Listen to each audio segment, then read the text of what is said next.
Welcome back to the CUNY BMI Spotlight Series. We're so excited to be here today with Albert Cepeda, who is a Hunter College CUNY Black Male Initiative team leader and a sophomore who's scheduled to graduate in May 2022.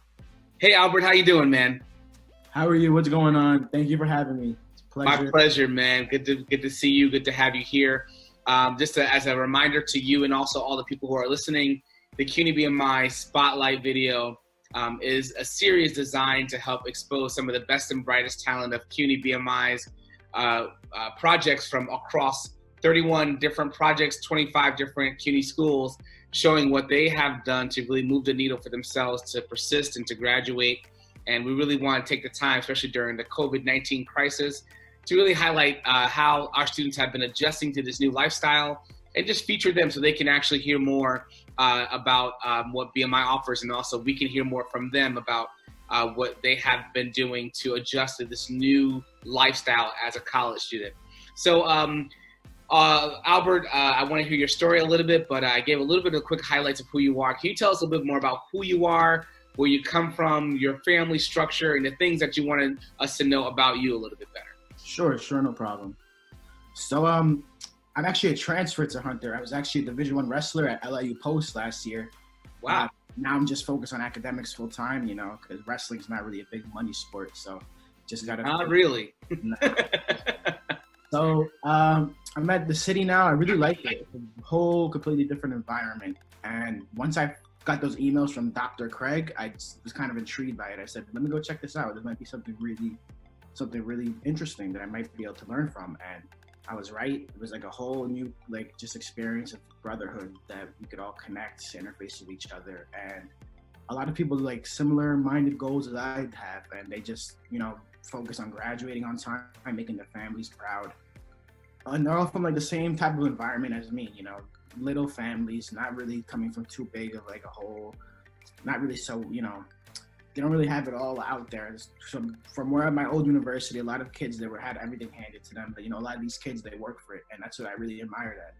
And that's why I feel like this is a better fit for me, school-wise, academic-wise, social-wise, just because a lot of people they work for it. And it's just a good environment to be around. And I've just been so grateful for this group, for the Black Male Initiative, to be introduced to it.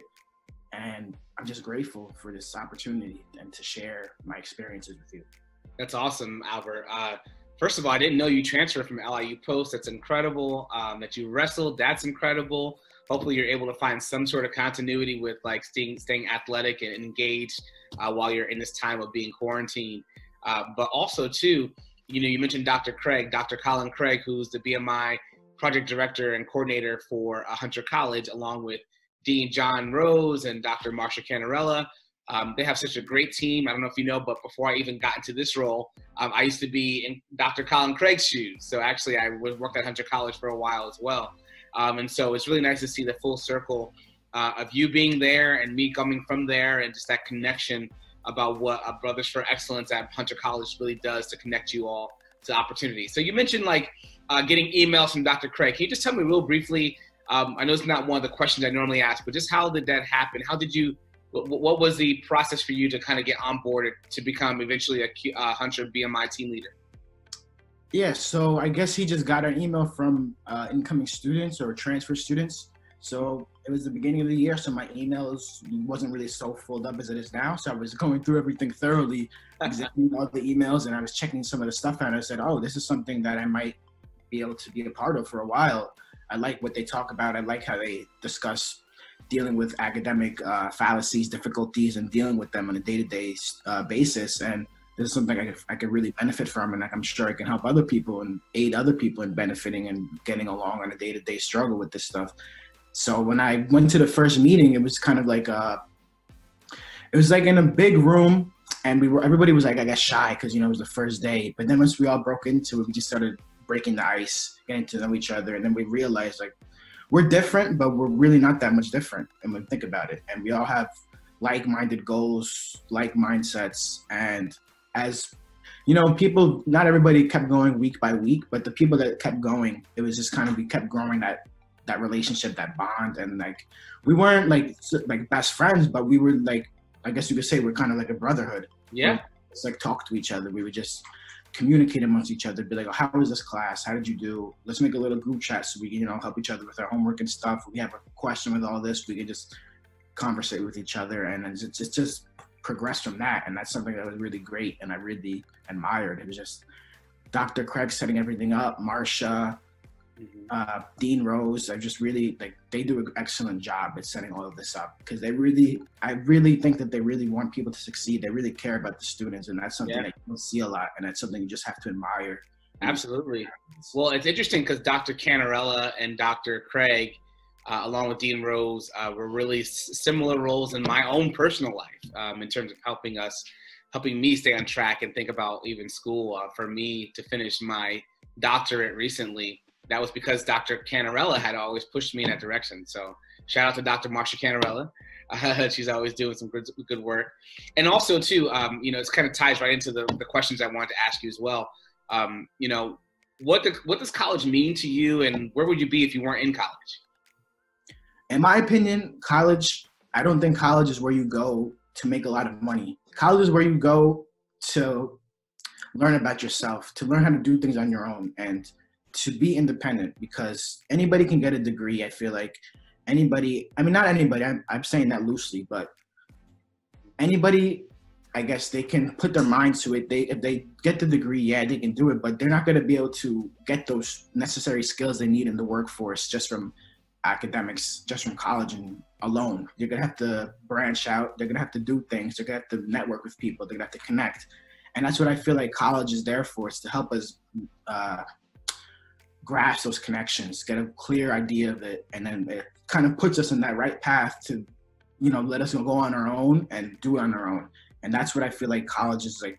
That's what I think is the most crucial point of college. Not just the academic point. Yeah, you learn a lot. Yeah, you can get to your career path if you want to learn what you want to do. But I think the most important part of college is those connections you can make, those networks that will set you up for your long-term career.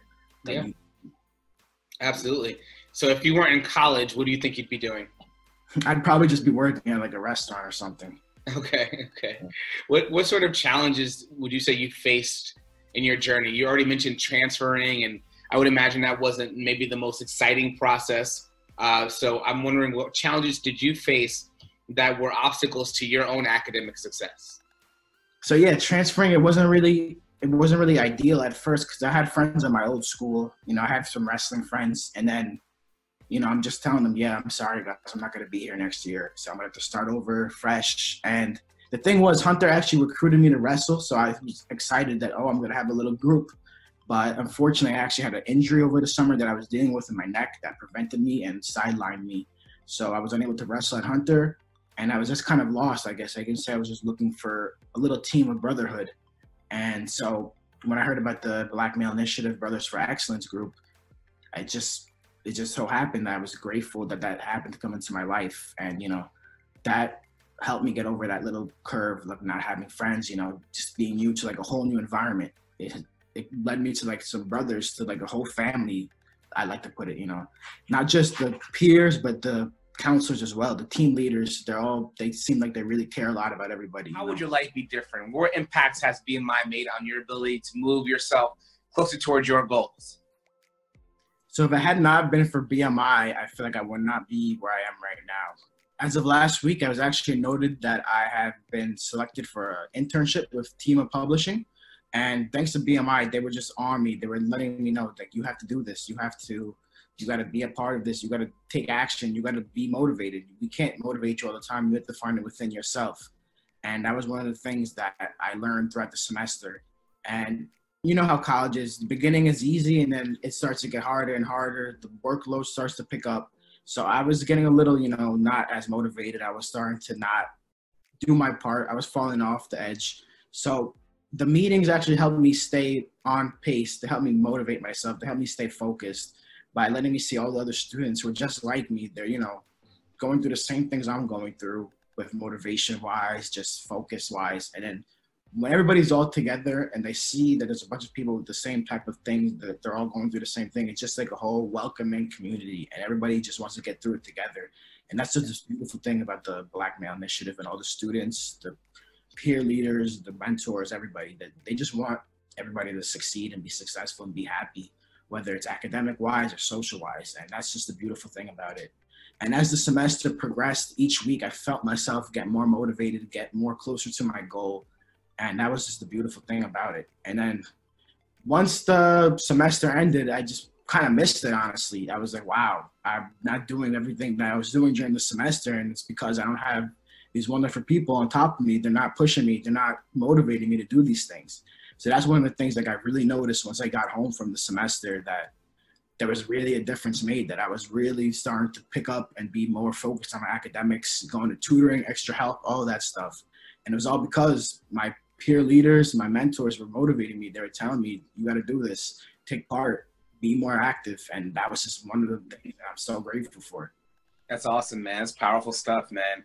Well, thank you for sharing all that, man. And we're looking forward to sharing this interview with the CUNY wider public support system that we have in both the city council as well as our partners internally and externally.